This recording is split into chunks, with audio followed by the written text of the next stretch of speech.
बिस्मिल्लाहिर्रहमानिर्रहीम अस्सलामु अलैकुम वरहमतुल्लाहि वबरकातुहू। डियर स्टूडेंट्स, आज हम लोग अपने जो बाकी न्यूमेरिकल्स थे 9th क्लास की फ़िज़िक्स के चैप्टर नंबर 3 के जो हमारे पास 5 न्यूमेरिकल्स रह गए थे, आज इंशाअल्लाह ताला हम उसे कंप्लीट करेंगे। आज का ये हमारा स्टूडेंट्स जो है वो हमारे लेसन्स में लेसन नंबर 14 होगा। तो सबसे पहले हम स्टार्ट करेंगे अपने 3.6 न्यूमेरिकल से, और उसकी स्टेटमेंट को रीड करने के लिए स्टूडेंट्स तमाम बच्चे जो हैं वो अपनी बुक्स भी ओपन कर लें ताकि आपको ये चीज़ें क्लियर हो जाएँ। स्टूडेंट्स, इसमें एक पॉइंट याद रखिएगा, मैं आज आपको इंशाअल्लाह ताला 3.6 न्यूमेरिकल करवाऊंगा और 3.7 आपके होमवर्क के लिए होगा, वो आप लोग खुद सॉल्व करेंगे क्योंकि 3.6 और 7 में बहुत ज़्यादा डिफरेंस नहीं है। इसलिए आपने 3.6 को गौर से सुनना है ताकि 3.7 को आप जो है वो खुद से आसानी के साथ सॉल्व कर सकें। तो सबसे पहले स्टूडेंट्स हम लोग रीड करते हैं 3.6 को। हमारी जो स्टेटमेंट है स्टूडेंट्स ये है, 2 messes 52 kg and 48 kg are attached to the ends of a string that passes over a frictionless pulley. Find the acceleration and tension in the string. तो स्टूडेंट्स यहाँ पर ये है कि हम लोगों ने टेंशन भी फाइंड आउट करना है, एक्सीलरेशन भी फाइंड आउट करना है, और हमारे पास जो दो ऑब्जेक्ट हैं ये हमारे पास एक फ्रिक्शनलेस पुलिस के साथ जो हैं वो अटैच्ड हैं।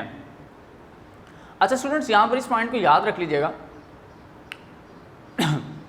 अगर आपको यहाँ पर उसने ये पॉइंट क्लियर नहीं किया, जैसे फॉर एग्जांपल उसने कहा कि दो जो मैसेज हैं वो एक स्ट्रिंग के साथ अटैच्ड हैं और ये passing both are passing over a frictionless pulley, यानी कि ये दोनों जो हैं वो फ्रिक्शनलेस पुली के ऊपर से पास कर रहे हैं, ये जो धागा था।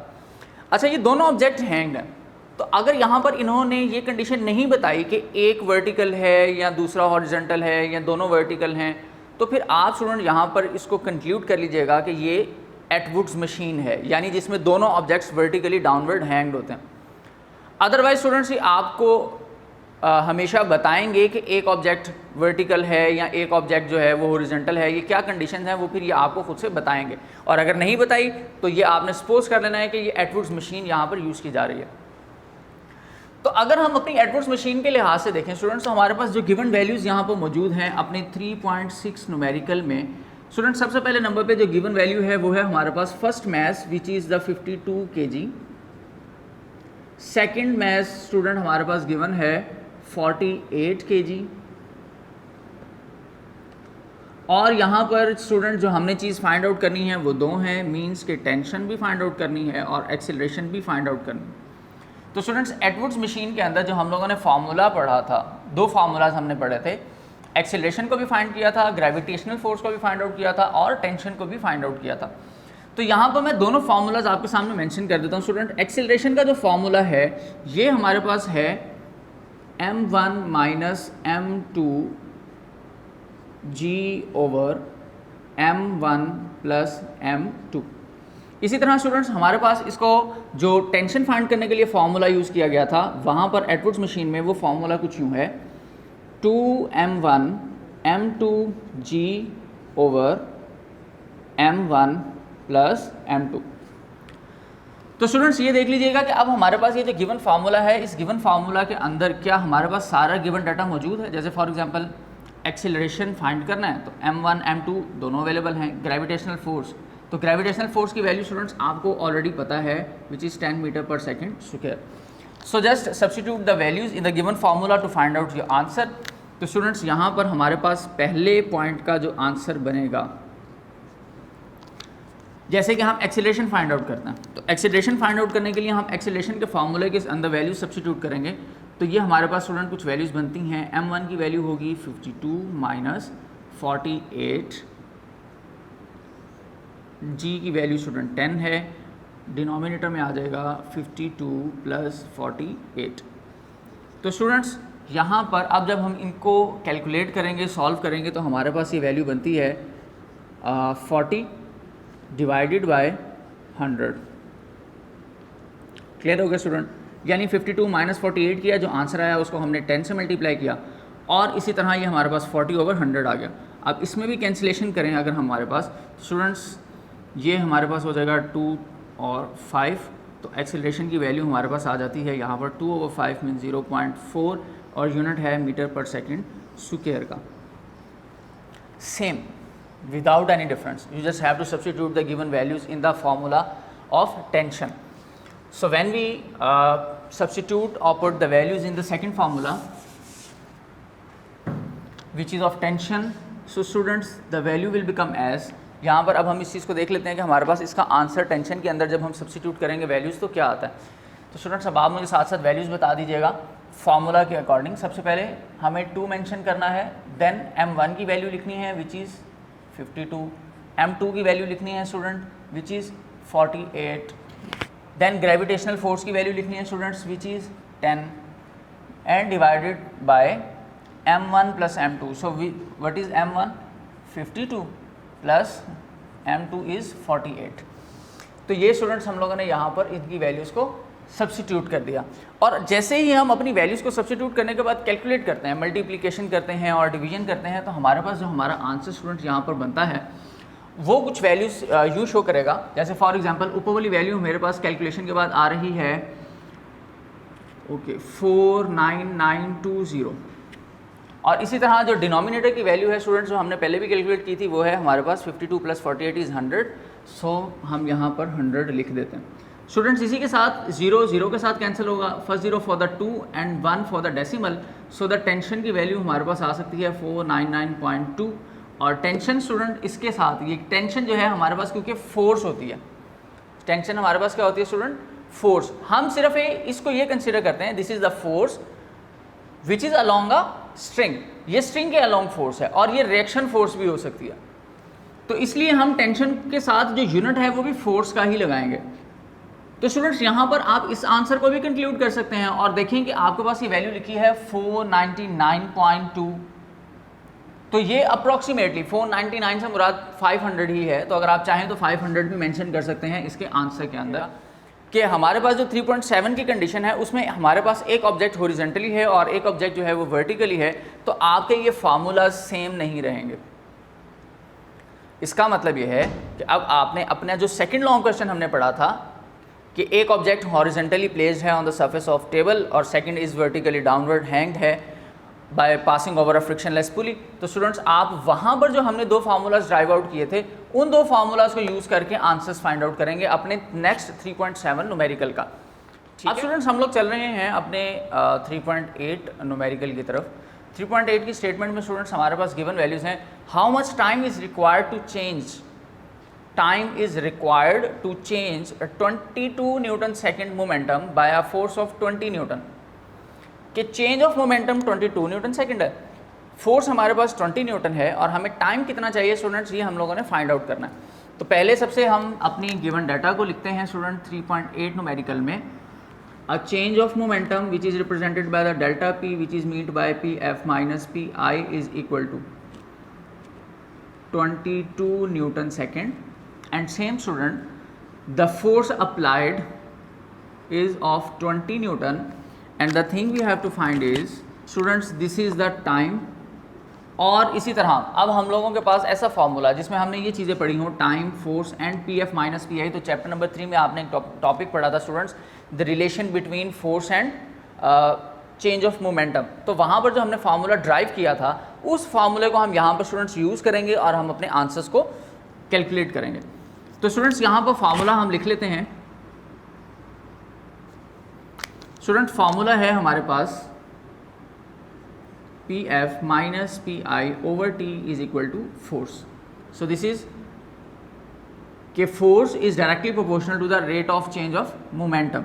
सो स्टूडेंट्स यहाँ पर सोल्यूशन हमें चाहिए और सोल्यूशन में हम सिर्फ और सिर्फ अपनी वैल्यू को सब्स्टिट्यूट करेंगे और सबसे पहले हम टी को सेपरेट करेंगे जो हमने यहाँ से फाइंड आउट करना है। तो टी को स्टूडेंट्स अगर मैं साइड पे ले जाऊँ और फोर्स को इसके डिनोमिनेटर में ले आऊँ तो फार्मूला कुछ यूँ चेंज हो जाएगा over f is equal to t. So just substitute the value pf minus pi is equal to the 22 Newton second, force is equal to the 20 Newton, so we have to find the time, newtons we cancel और 22 over 20 का जो answer है students हमारे पास ये आ रहा है 1.1 second due to the time. तो ये स्टूडेंट आपका आंसर होगा आपके 3.8 न्यूमेरिकल का जो बहुत ही ज़्यादा सिंपल है। इसी तरह हमारे पास 3.9 और 3.10 जो हैं ये भी बहुत ज़्यादा सिंपल हैं। तो स्टूडेंट्स हम सबसे पहले नंबर पे फाइंड आउट करते हैं अपना 3.9 न्यूमेरिकल। अच्छा 3.9 की जो स्टेटमेंट है स्टूडेंट, ये कहता है जी how much is the force of friction between a wood block of mass 5 kg, यानी एक ऑब्जेक्ट जिसका वजन 5 किलोग्राम है जो लकड़ी का बना हुआ है और उसके दरमियान कितनी फोर्स ऑफ फ्रिक्शन होगी, and the horizontal marble floor, और दूसरी जो सरफेस है हमारे पास वो हमारे पास मार्बल फ्लोर है, यानी ऐसी ज़मीन ऐसी सतह जिस पर मार्बल लगा हुआ होता है यानी फर्श वगैरह। So the coefficient of friction between would and marble is 0.6। हमें student coefficient of friction already given है, गिवन डाटा में जो चीज़ें अवेलेबल है ना, सबसे पहले नंबर पे तो हमारे पास मैस अवेलेबल है which is the 5 kg of the wooden block. Second student हमारे पास कोफिशिएंट ऑफ फ्रिक्शन अवेलेबल है, और कोफिशिएंट ऑफ फ्रिक्शन को हम मेंशन करते थे म्यू के साथ, सो विच इज़ द 0.6। और ये कोफिशिएंट ऑफ फ्रिक्शन जो है स्टूडेंट हमारे पास दो सरफेसेस के दरमियान का है, पहली सरफेस हमारे पास वुडन ब्लॉक है और सेकंड सरफेस हमारे पास मार्बल फ्लोर है। अच्छा यहाँ पर फाइंड हमने क्या करना है, फाइंड स्टूडेंट्स हम लोगों ने करनी है यहाँ पर force of friction. So formula the force of friction is Fs is equal to mu R and it is also represented और रिटन एज mg। क्योंकि हमारे पास रिएक्शन फोर्स तो है नहीं, तो हम रिएक्शन फोर्स को हम पिछले अपने न्यूमेरिकल्स के अंदर भी ये लिख चुके हैं कि रिएक्शन फोर्स हमारे पास वेट के इक्वल हो सकती है, mg के इक्वल हो सकती है। और अगर हम वो mg वाला फार्मूला यूज़ कर लें तो हमें पता है कि हमारे पास m की वैल्यू गिवन है और g की वैल्यू को तो हम पहले से ही जानते हैं विच is the 10 metre per second square. So students यहाँ पर हम अपनी वैल्यूज़ को सब्स्टिट्यूट करते हैं। जैसे ही हम अपनी वैल्यूज़ को सब्स्टिट्यूट करेंगे तो बहुत ही सिंपल से न्यूमेरिकल हैं ये, और हमारा आंसर आता है 0.6 and m is 5 and g is 10. So student f as 5 into 10 50. 50% of 0.6 is students this is the 30, and force, so the unit of force is Newton, so this is our answer. अच्छा last student हम अपना numerical करने जा रहे हैं, और last numerical student हमारे पास होगा 3.10, और 3.10 को अगर हम रीड आउट करें तो स्टूडेंट्स ये कहता है जी how much centripetal force is needed. तो हमारे इस चैप्टर का जो लास्ट हमने फार्मूला रीड आउट किया था वो यहाँ पर यूज़ हो रहा है, how much force is needed. So students यहाँ पर हम लिख सकते हैं how much centripetal force is needed to make a body of 0.5 kg to move in a circular radius of 50 centimetre with a speed of 3 metre per second. Okay students speed available है, कहते हैं हमें कितनी force required होगी कि हम half kg का जो ऑब्जेक्ट है उसको सर्कुलर पाथ में मूव करवाएं, और सर्कल जो हम बनाएंगे उसका जो रेडियस होगा वो 50 सेंटीमीटर होगा, और ऑब्जेक्ट जब सर्कुलर पाथ में मूव करे तो उसकी जो स्पीड है स्टूडेंट वो 3 मीटर पर सेकेंड की होनी चाहिए। तो अगर इस सारी के सारे कैलकुलेशंस को हम लोग यूज़ करें स्टूडेंट, तो हमारे पास जो गिवन डाटा अरेंज होता है उसमें स्टूडेंट सबसे पहले नंबर पे तो हमारे पास जो चीज़ अवेलेबल थी वो थी मैस 0.5 kg का। सेकंड स्टूडेंट हमारे पास वेलोसिटी भी अवेलेबल थी 3 मीटर पर सेकंड की, और रेडियस अवेलेबल है student which is the 50 centimetre. और स्टूडेंट्स यहाँ पर क्योंकि हमने फाइंड करनी थी सेंट्रीपिटल फोर्स, तो हम यहाँ पर FC मेंशन कर लेते हैं which represent the centripetal force. और स्टूडेंट्स यहाँ पर सेंट्रीपिटल फोर्स का फॉर्मूला बहुत ही ज़्यादा आसान था जो मैंने आपसे कहा था याद रखना है, और स्टूडेंट्स इसको अगर आपने याद नहीं किया तो याद कर लीजिएगा, क्योंकि हमारे नेक्स्ट चैप्टर्स के अंदर खासतौर पे चैप्टर नंबर 5 में सेंट्रीपिटल फोर्स का फॉर्मूला हमारे लॉन्ग क्वेश्चंस में यूज़ होगा। इसी तरह ये वाले जो हम फार्मूलाज पहले पढ़ चुके हैं, जैसे for example F is equal to ma वाले, तो वो भी न्यूटन्स के सेकंड लॉ भी हमारे चैप्टर नंबर 5 के अंदर बहुत ज़्यादा यूज़ होने वाले हैं, इसलिए इनको अच्छी तरह से याद रख लीजिए। स्टूडेंट्स यहाँ पर जो हमारे पास फार्मूला था ये था FC is equal to mv square over r। Find FC ही करना है, m भी अवेलेबल, वेलोसिटी भी अवेलेबल, रेडियस भी अवेलेबल, तीनों चीज़ें अवेलेबल। तो जस्ट आप यहाँ पर सिर्फ और सिर्फ वैल्यूज़ को कर दें सब्स्टिट्यूट। जैसे ही आप वैल्यू को सब्स्टिट्यूट करेंगे तो आपके पास आंसर स्टूडेंट्स कुछ यूँ बनेगा 0.5, वेलोसिटी 3 स्क्वायर, रेडियस 50 सेंटीमीटर। ओ स्टूडेंट्स यहाँ पर याद रख लीजिएगा कि एक यूनिट आपके पास मीटर में आ रहा है और दूसरा सेंटीमीटर में, तो इसका मतलब ये है कि सबसे पहले आपने अपने इस यूनिट को मीटर में कन्वर्ट करना है जो कि स्टैंडर्ड होगा, क्योंकि सेंटीमीटर स्टैंडर्ड नहीं है। तो जब आप इसको अपने सेंटीमीटर से मीटर में कन्वर्ट करना चाहेंगे तो आप इसको डिवाइड करवा देंगे और आपके पास आंसर आ जाएगा 0.5 मीटर। तो अब हम यहाँ पर 0.5 मीटर यूज़ करेंगे। तो लें स्टूडेंट्स, हमने सारी वैल्यूज अपनी करेक्टली जो है वो सब्स्टिट्यूट कर दी हैं, और अब जब हम इनका आंसर फाइंड आउट करते हैं, जैसे लेट्स सी कि 3 square is 9 and 9 is multiply by 0.5 means half, so 4.5 is divided by the 0.5, so the answer will become, या आप सिंपली ऐसे भी कर सकते हैं स्टूडेंट के 0.5 को 0.5 से कैंसिल कर दें और 3 का स्क्वायर सिंपल आपके पास बच जाता है। फोर्स न्यूटन, तो ये आपके पास स्टूडेंट न्यूटन का आंसर। और ये आपके जो चैप्टर नंबर 3 के जितने भी न्यूमेरिकल्स थे वो भी माशाल्लाह सारे के सारे कंप्लीट हो गए हैं और उम्मीद है कि आपको सारी चीज़ें क्लियर भी हो गई होंगी।